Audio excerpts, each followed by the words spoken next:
ఎంతసేపు నాయనమ్మలు అనేది ఏంది, కొడుకు పిల్లల్ని చక్కగా చూడవు, చెయ్యవు.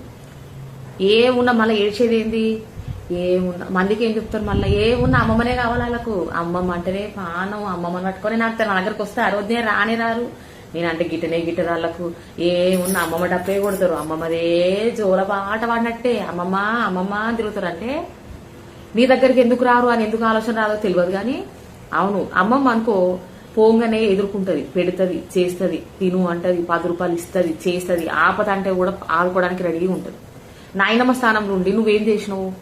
ఏమున్నా నీ బిడ్డ పిల్లల్ని చూసుకోవడమే నీ పని కదా. నువ్వు కొడుకు పిల్లలు అసలు దేకో ఎట్లా అని వస్తుంది నీ దగ్గరికి నాయనమ్మ అని, ఎట్లా అని మాట్లాడుతుంది నీతో ప్రేమగా నాయనమ్మ అని. నువ్వు ప్రేమగా చూస్తే కదా అమ్మమ్మ చూస్తుంది కాబట్టి అమ్మమ్మ అని పాట పాడతారు. అంతేగాని నువ్వు నాయనమ్మ అని ఎన్నడు వాళ్ళకి 10 రూపాయలు ఇచ్చినావు? ఎన్నడూ ఒక రాగముఖ కొనిచ్చినావు? ఎన్నడూ ఒక లావు షెడ్డి కొనిచ్చిన వాళ్ళకు చిన్నప్పటి సంది? నువ్వేం చెయ్యవు. చేసేటోళ్ళు